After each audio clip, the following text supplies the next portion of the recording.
Pour ses vacances, Betsy a décidé de retourner sur les bancs de l'école.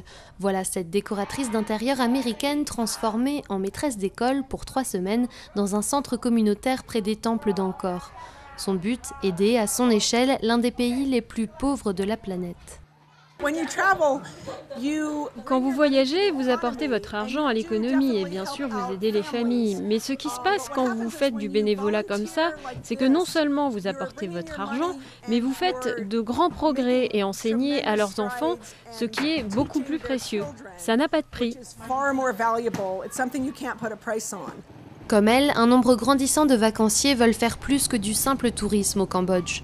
Des écoles aux orphelinats, les visiteurs offrent leur temps, leurs compétences et sont même prêts à payer pour le faire. Cette jeune femme fait partie des dizaines de bénévoles qui ont travaillé dans cet orphelinat. Beaucoup d'entre eux prennent une place importante dans la vie des enfants, mais il ne reste que quelques jours avant de disparaître.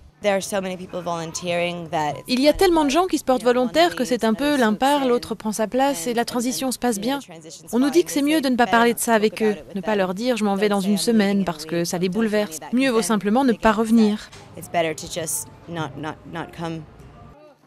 Les spécialistes de la protection de l'enfance sont persuadés que ce changement incessant des personnes qui s'occupent d'eux crée une perte affective chez les enfants. Ils craignent aussi que l'absence de vérification des antécédents de ces étrangers pose un risque de violence et d'abus envers des enfants déjà traumatisés. Leur conseil aux futurs bénévoles est simple. N'y allez pas, donnez votre sang, soutenez une organisation locale, soutenez une organisation qui propose des activités aux enfants dans la journée, mais où les enfants rentrent chez eux le soir. Il y a pratiquement 300 orphelinats au Cambodge et la plupart d'entre eux dépendent des dons de temps et d'argent pour survivre.